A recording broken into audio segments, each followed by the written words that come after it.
সন্মানীয় কৰ্মচাৰী আৰু পেঞ্চনাৰসকল, অসম কেবিনেটত সিদ্ধান্ত লোৱা হয় যে অসম চৰকাৰৰ কৰ্মচাৰী আৰু পেঞ্চনাৰসকলৰ অক্টোবৰ মাহৰ যি দৰমহা সেইটো বৃদ্ধি কৰা হৈছে।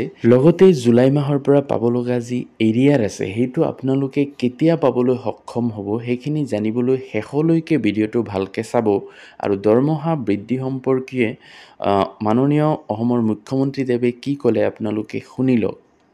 আপোনালোকে জানে যে ভাৰত চৰকাৰে কেইদিনমান আগতে কৰ্মচাৰীসকলৰ বাবে 3% মৰগীয়া বানচ ঘোষণা কৰিছে। আজি চেন্ট্ৰেল গভৰ্ণমেণ্টৰ কৰ্মচাৰীসকলে পোৱা মৰগীয়া বানচৰ পাৰ্চেণ্টেজটো হৈছে 58।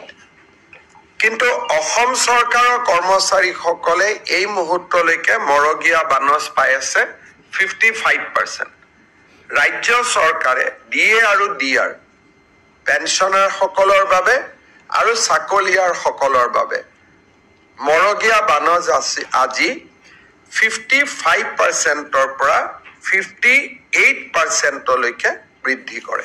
গতিকে ৰাজ্য চৰকাৰৰ কৰ্মচাৰীসকলে দৰমহাত 3% তেওঁলোকে এতিয়া মৰগীয়া বানচ হিচাপে তেওঁলোকৰ দৰমহা বৃদ্ধি হ'ব।